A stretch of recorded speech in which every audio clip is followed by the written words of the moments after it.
Welcome to the Slop Temple. We pray this video helps. In this video, I will explain how to use overlays in Figma.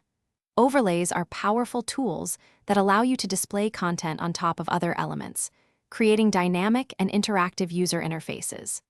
Think of them as temporary layers that appear when a user interacts with a specific part of your design.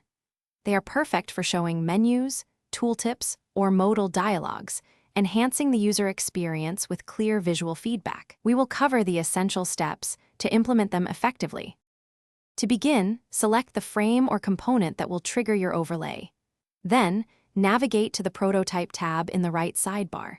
Click the plus icon next to Interactions to add a new interaction. For the action, choose Open Overlay from the drop-down menu. This tells Figma to display your chosen overlay when the trigger event occurs, such as a click or hover. It's the foundational step for bringing your interactive elements to life. Once you have selected Open Overlay, you will see options for positioning.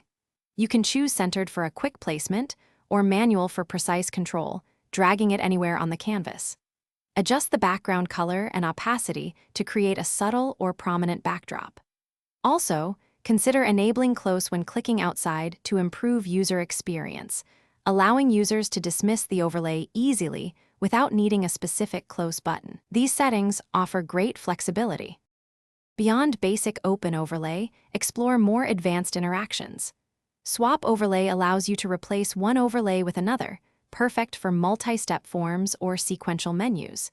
You can also add a backdrop to dim the background content, drawing focus to your overlay. For truly polished experiences, combine overlays with Smart Animate. This creates smooth, delightful transitions, making your prototypes feel incredibly realistic and engaging for users.